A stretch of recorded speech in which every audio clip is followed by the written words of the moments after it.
Hi, boys and girls. It is Elizabeth here for Sunday School. Now, I'm going to catch a few of your attentions already this morning because I am skipping order.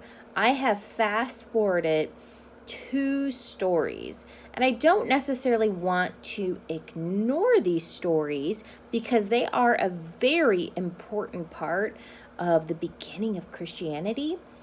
However, I want to kind of focus on the last 2 stories for our last 2 times. That's right, you heard me right. We have almost completed a full year of virtual Sunday school. So I just want to take the time to say thank you for following Miss Nikki and myself through a whole year of virtual Sunday school. And be proud of yourself for taking the time to do this and making it a priority. I've really enjoyed it. I know it's time to get back to church, and so I hope that there's a good plan in place to get back to the church this fall for the children, and I know everyone is looking forward to that. But thank you for being patient while we spend our year apart virtually. So we are going to do chapter 39. So it's like we're skipping week 11 and 12. So chapter 39, page 184. And I'm not going to recap the 2 stories. I encourage everyone to go back and just read those stories because they have some good meat of aha moments, moments where the characters are kind of having their mind blown. You know that emoji with the brain sticking out? That's what's happening to them. They are figuring out how to serve God, how to be a Christian, what that looks like, what that means. They are experiencing things that they've never experienced before. So those stories, I'm not skipping because they're boring. I'm just trying to wrap this up in more of a complete sense. So if you want to, you can pause this and read those 2 stories and then come back, or you could just flip back through and catch us at a different time. But we are going to start with chapter 39, page 184. And I'm going to just ask a question before I read this story, and it's an I wonder question. There are many answers to this question. So I want you to think about the ways your church, our church, changes each time you welcome someone new into our church community. And then this other part is a suggestion.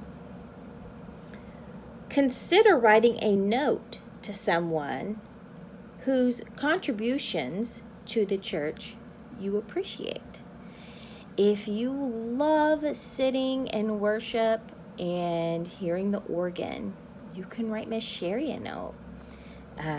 If it's Pastor Emily that really gets you excited, you can write her a note of appreciation. Miss Nikki has been a wonderful volunteer helping me out with Sunday school this year. Troy has made everything possible, so virtually, so you could write him a note. It's just something nice to think about as we're learning about how the big picture here, that the church made its own community, that we can appreciate the people in our church's community. So that's a good way to think about that. Okay, so let's read our story, Down to the River to Pray. While Peter was baptizing the new believers from Cornelius' town, Paul and Silas were going from place to place telling people about Jesus. So Paul is the Roman name for Saul. So same people here. They set sail for Philippi a city in Macedonia. This is their story. On the Sabbath day, we went outside the city gate. We walked down to this river. When there, we expected to find a place of prayer. We sat down and began to speak to the women who had gathered together. One of the women listening was from the city of Tyre. Her name was Lydia, and her business was selling purple cloth. She was a worshiper of God. The Lord opened her heart to accept Paul's message. She and her family were baptized. Then she invited us to her home. "Do you consider me a believer in the Lord?" she asked. "If you do, come and stay at my house." She succeeded in getting us to go home with her. Paul and Silas stayed in Macedonia for some time. Before leaving, they went back to Lydia's house and encouraged the believers. So I wanted, especially today, to have a woman in this story because hopefully this weekend you are celebrating one of the most important women in your life, your mother. There are so many ways we can honor our mother on this weekend or every day. We can do a special chore, we can do a favor, we can pray for our mothers. We can always pray for our mothers. And so I wanted to kind of end this Sunday school video thinking about the stories, how they are moving in a way with, making a Christianity community, being a good host. So our church is a good host for those believers. Just like Lydia is inviting people into her home, we are inviting people into our church. And I want to honor our mothers. So I would like to end our time with a prayer for our mothers. So you can fold your hands and bow your head. Dear God, thank you for my mother. She looks after me, plays with me, listens to me, and makes me laugh. She works very hard, and sometimes she gets tired.